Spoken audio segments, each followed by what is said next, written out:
Hello and welcome to UX Leadership by Design, the podcast by and for UX design leaders. I'm Mark Baldino, your host. This podcast is and always will be brought to you by Fuzzy Math, the user experience design consultancy that brings consumer-grade UX to the enterprise. Fuzzy Math delivers award-winning digital product design and partners with internal UX design teams to augment, grow, and scale their impact. I'm also a founder, so I'm really biased about Fuzzy Math, but that's okay. Today, we're fortunate to have Chris Willis, who is the Chief Design Officer at Domo. Chris sees his role not just as a chief design officer, but also as a futurist, combining data, technology, and emerging trends in innovative ways to help make Domo an indispensable platform for its customers. So I'm just warning you, get ready for a slew of amazing advice. This is the down-to-earth practical guidance for anyone looking to have a more impactful design career, but also for design leaders who are looking to grow and nurture their design team, but also have an more impactful career themselves. So, in this case, Chris's role as a futurist is really in helping you future-proof your design career. So please listen and enjoy.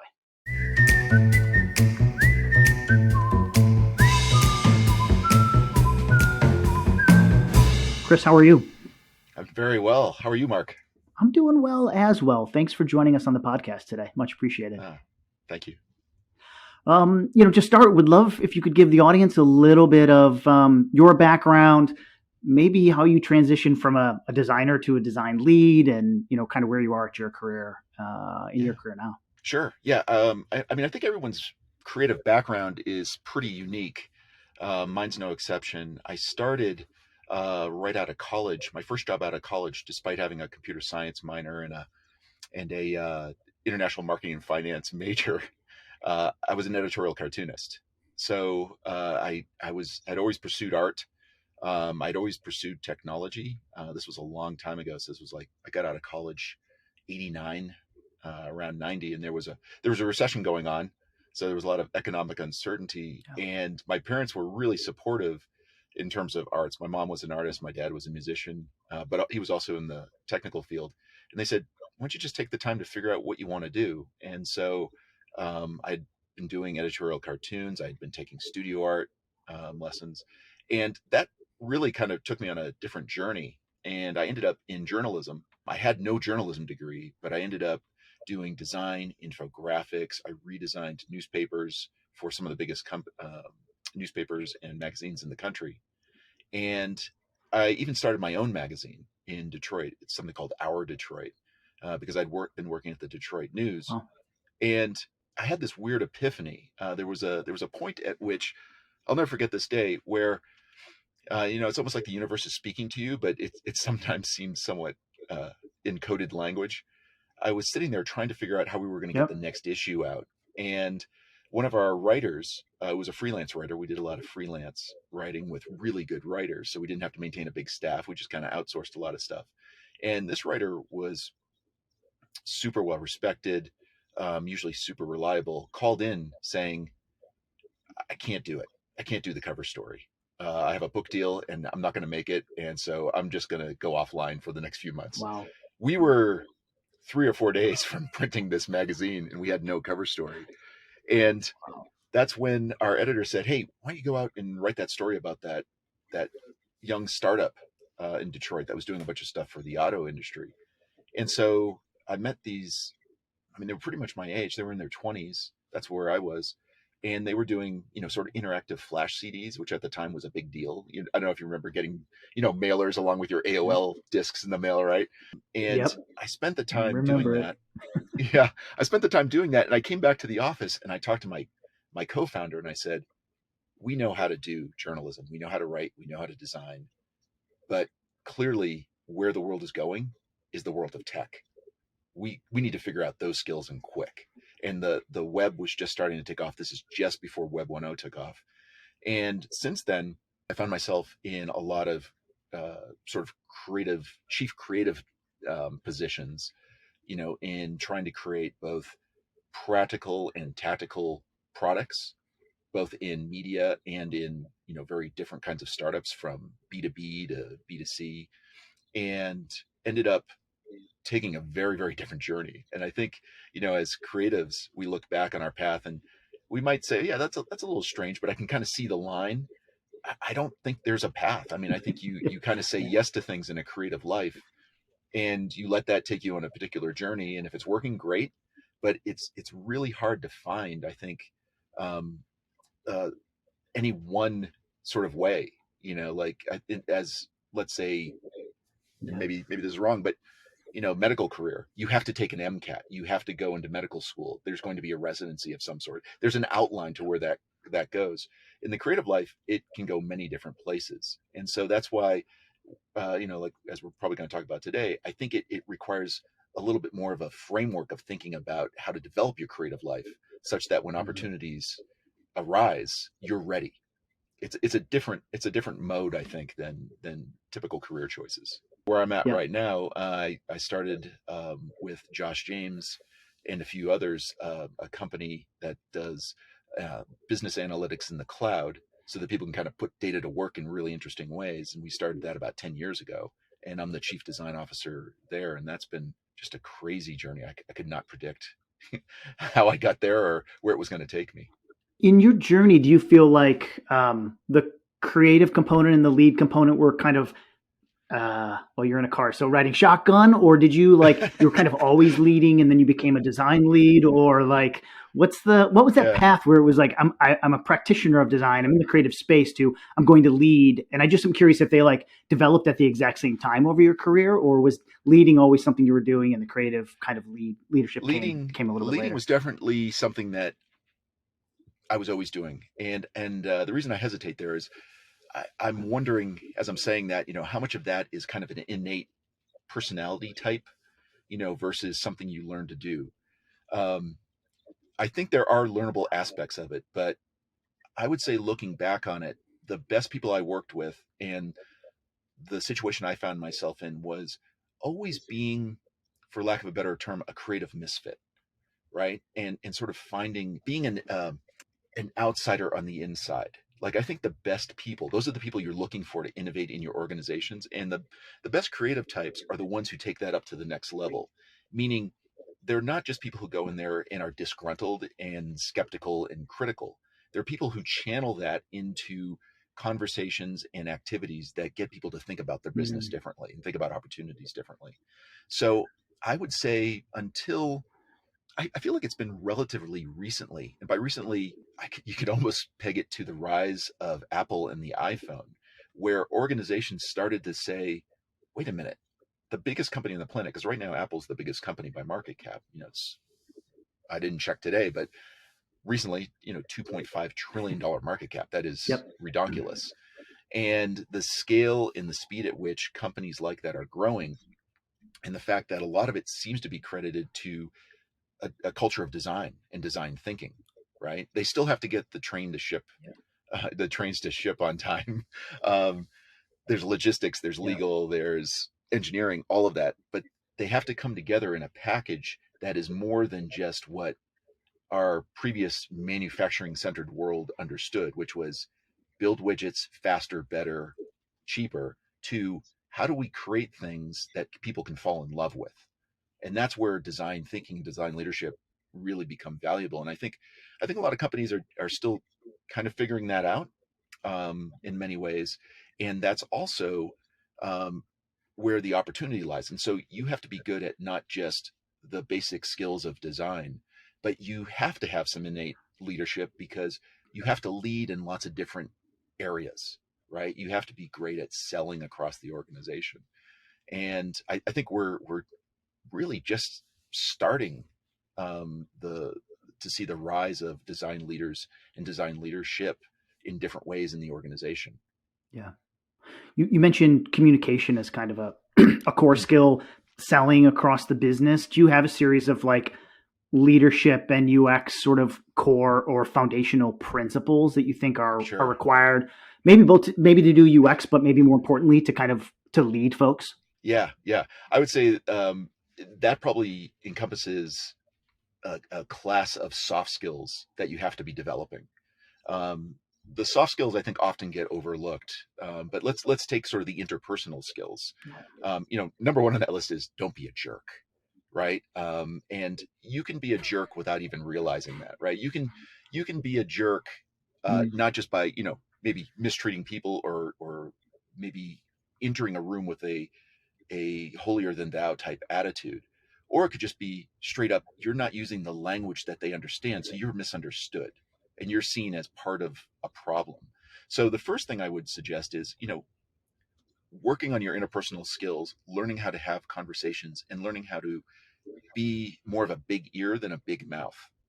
And that's difficult, right? That requires some discipline, but understanding that your role in ultimately bringing value to the organization means you have to understand the value of design in the organization. And this is a key thing that I think a lot of potential UX stars miss, which is they don't speak the language of the business. And that comes from not understanding how does the business work.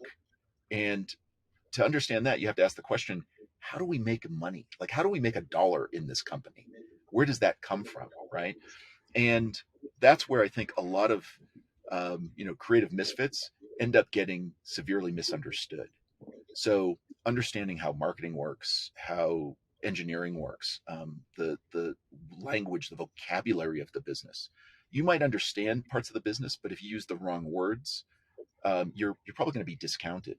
I worked on Wall Street for a bit, and that was probably the hardest part of my job, was understanding the language, which in many cases in high finance is cloaked to begin with. Language is somewhat weaponized in high finance, right? Because it's both efficient, but it's also a way of protecting your role in the business. And that was really hard because there was no dictionary, right? There was no way to figure that out.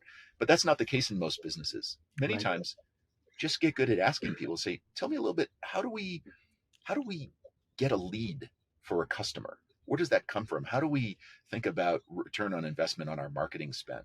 How can we use Jira better? Learn about the basics of GitHub, right? What's a repo, right? How do you merge? How do you fork, right? These little things that are terms that will be thrown around. And what you will find very quickly is that people want to help you. They want to be helpful, and they love to talk about what they do. So there's probably no end of sort of the kindness of strangers within your organization. So I would leverage that. I would also get good at understanding from a leadership perspective that you don't have to have the title to be a good leader. You don't have to be director, manager, VP to be a leader. You can lead in lots of situations. And I think especially for designers, it's important because, as you probably experience on a daily basis, Mark, you're not on the periphery of the project. You're at the center of the project, right? You're the one who has to take the technical constraints, the customer research, the competitive intelligence, and myriad other aspects, and turn that into a design, which is really a hypothesis, right? Here's how we think about the problem. Here's how we're thinking about the solution to the problem. And that's where I would say the next most important soft skill is, how do you sell ideas? And I think there are ways to sell and ways to be very persuasive that really take practice. So for example, our natural sort of desire to want to own an idea and be original can really hamper what you do, right? So, hey, guess what? I did a bunch of work and I'm going to guard it, and then I'm going to sort of show it, and I'm going to try to make sure that everyone knows that I did this and I want to take credit for it. The way you persuade people, honestly, is to come up with the idea together, or help them think that idea was their idea, right? So I would say the best designers are able to create a shared ownership with the team. And I would say one of the my gauges for success when we're in meetings, when we're reviewing product ideas, I love seeing teams where anyone around that table can explain that idea and explain it in an authentic way that suggests that, they feel they have ownership in this. So that would be a few, right? So it would be learning, how to work well with others, how to not feel so that you're the only owner of every good idea. I think that comes from a thought that there's still originality, and I would not get bogged down by coming up with an original idea.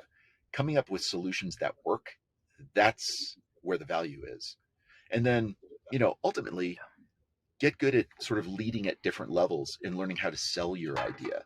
You don't have to have a design to sell an idea.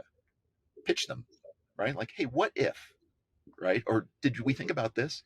And it also takes time to, I think, seek out the people who are somewhat like-minded. They may not have your same skills, but they have the same desire, which is to kind of innovate and think differently and unlock, new forms of creativity in the organization. So those might be like the black sheep in the organization, but yeah, you'll find like-minded people if you right. ask. But some outliers that you think you can vibe with, or that are you're maybe already speaking the same language with. Maybe they're insiders who want to do something a little bit differently, and you can try to identify them and work alongside of them.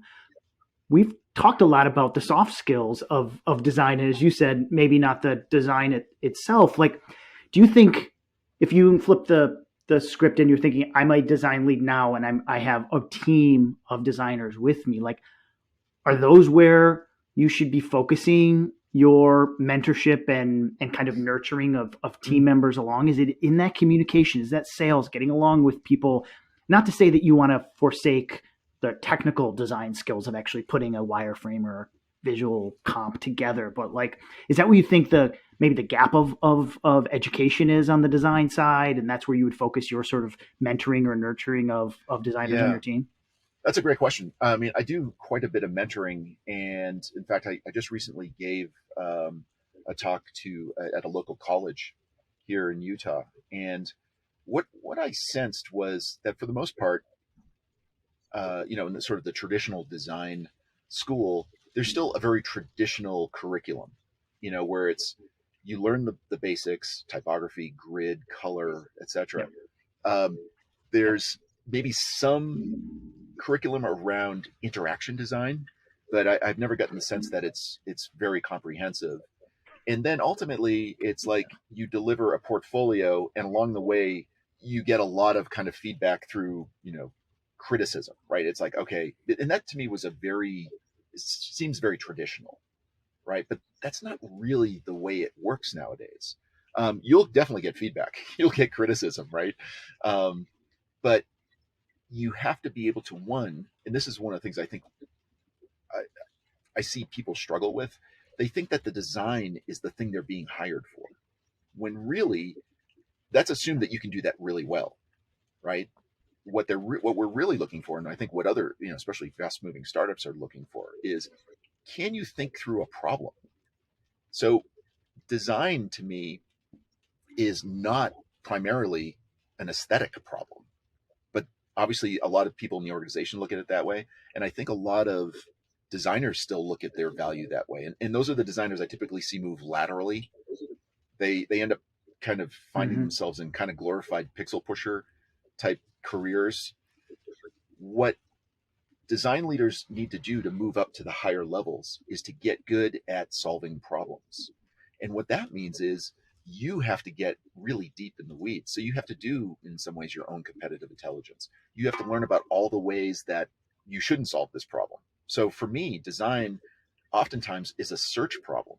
And sometimes you have the information you need to perform that search and you work your algorithm. Other times you need more. And then ultimately, as you get better, you're going to be working with teams, and you have to teach them to see how to solve that problem. And that's a muscle that is hard to build because it requires a lot of trust, right? So a lot of times there's a pressure component, right? There's resource constraints, and you're put in a room and you've got a whiteboard up there and you're sketching stuff out, and like, we have to come up with an answer. Well, one, what's the question you're trying to answer? And two, is that even the question you should be asking? So part of that development of becoming a good problem solver is the recognition that not all problems are the same. And so the way I think about this is that there are tame problems and there are wild problems. There are known and unknown. And so as you build your career and as you grow in experience, you start to, I think, intuitively sense the difference between these problems. And just very briefly, I would think of like a known problem as one where best practices exist. So if there are books or great website articles written about this, or you could point to some really good sites that do it well, you're done. That's a known problem. So your job in that case is to simply explore different ways to incrementally improve it or make it fit within, the context that you're designing for. But when you're moving into a startup and you're trying to be disruptive and innovative, well, that's where you're, by definition, in a unknown or knowable problem space. Those are where the wild problems exist. And that requires different approaches, different leadership skills, and developing even different interpersonal skills. We could definitely dive into those, but I mean, that's a lot. Well, I'm just kind of curious. It's like you mentioned trust. It takes time. I think it's easy for people to sort of glom onto the hard skills that you learn in a program, and problem solving, depending on the length of the program, is probably going to be short circuited in some way, shape, or form.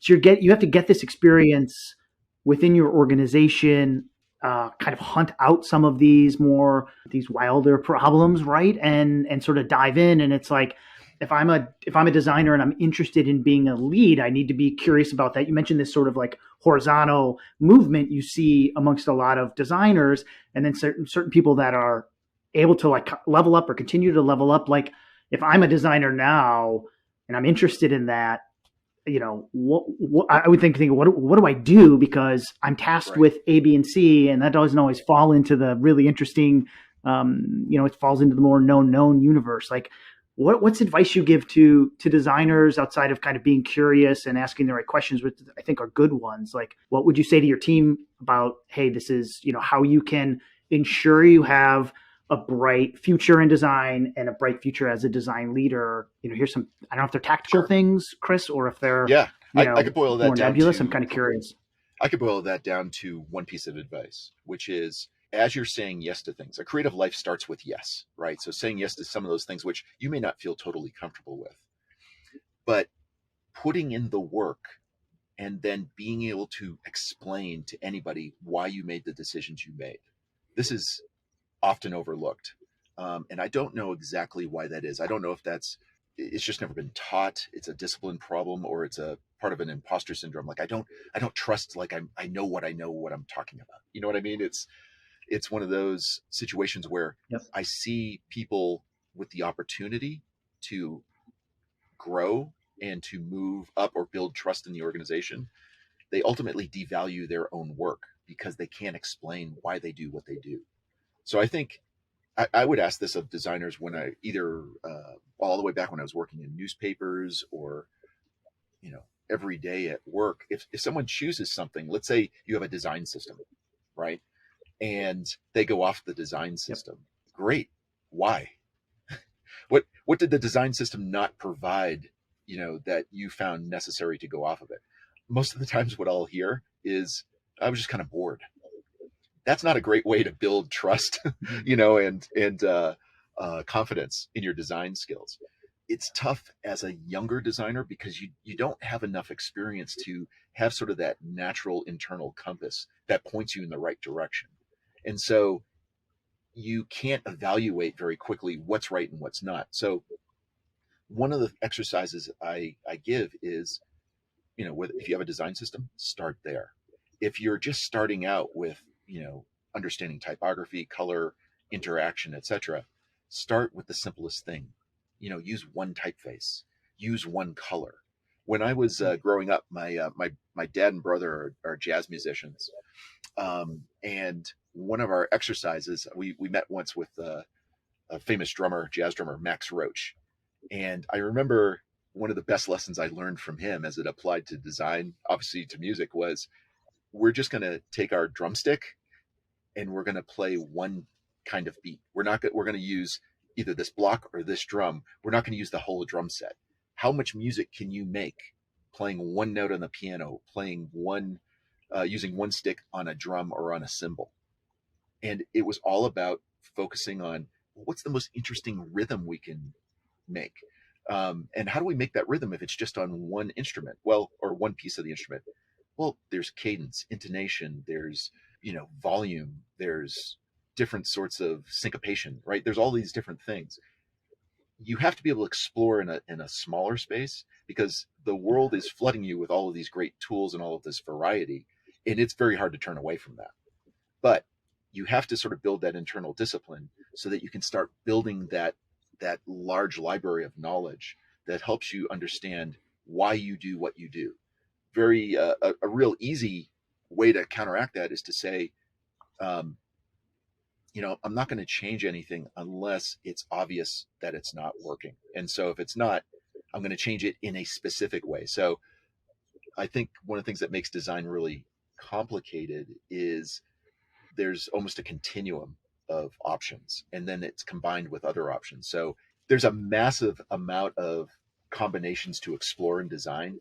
So you have to actively keep making it a very small, finite number of things, and then learn from those and then build on those concepts. So it's difficult. Yeah. It's, you want to be, just stuffing your face at the buffet all the time, but you have to be kind of disciplined. And the way I do it is say, can I explain why I did this? Can I rationalize this? Yep. And is it based on something that's well understood? And if not, then I have to be ready to explain that. I don't know if that helps. Oh, no, but 100%.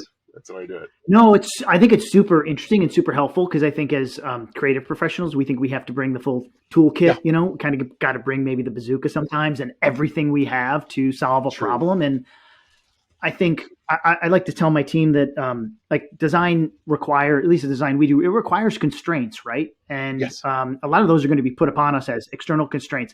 I think what you're mentioning here is like, this is almost an internal constraint. You have to constrain your thinking, boil it down to the very basics. And I think, as you said, what it enables you to do is then you can explain why you made every single design decision that you made, as opposed to, I got bored, which I don't think a lot of designers will always admit to. So you have some folks on your team who are very upfront and honest. I saw it here, or it seemed like a good idea. But as you strip it back, like, you don't have any choice there. And I think that's it's almost the opposite of a creative approach I think a lot of people take these days, is, more is more, as opposed to kind of less is more. And let's start there. I love the point that you brought up around constraints, because I think that many feel like that's a bad word.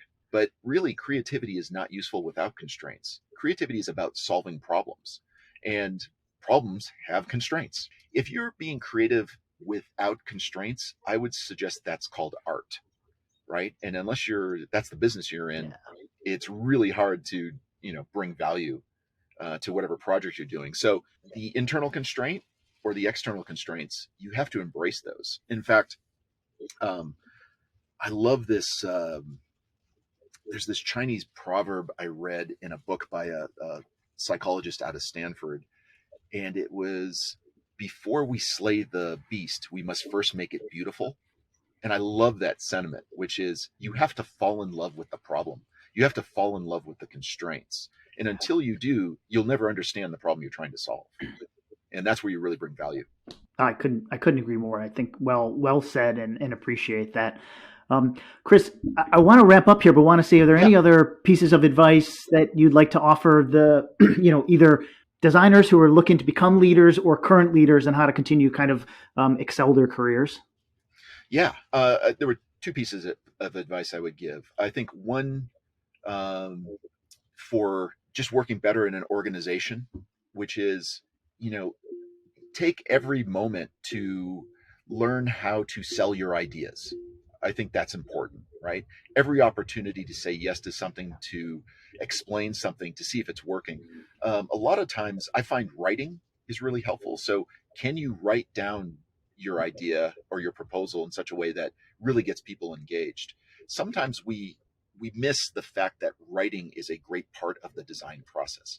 Being able to articulate and use different kinds of metaphors helps unlock a lot of different sort of creative solutions. I think that's often missed. And then the second thing I would say is, as you start moving up the ranks, as you start becoming a more visible leader in the organization, realize that the higher up you go in the organization, the more your actions, your words are going to be amplified.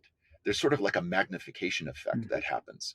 So you have to be a lot more cognizant of the language you use, your body language. I see oftentimes people's words, or maybe just sort of the way they react in a meeting, gets completely misconstrued. They might just be a little tired, or it's been a long day, or they're a little hungry, and the design team is watching this leader, whether it's like a CTO or a CPO or something, and they're taking all of this, like these nonverbal signals back and saying, oh my gosh, they hate it. We've really failed, right? And then that changes how they present. The sooner you can relate to that point of being maybe more visible and understanding that what you do will be kind of amplified, will help you not fall into a few traps, but will also help you be more effective as a communicator, because you'll realize you don't have to go overboard, right? And you lead by action. And I think that's, you will find people will pick up on those cues, and you'll be a much more effective leader in that case. Fantastic.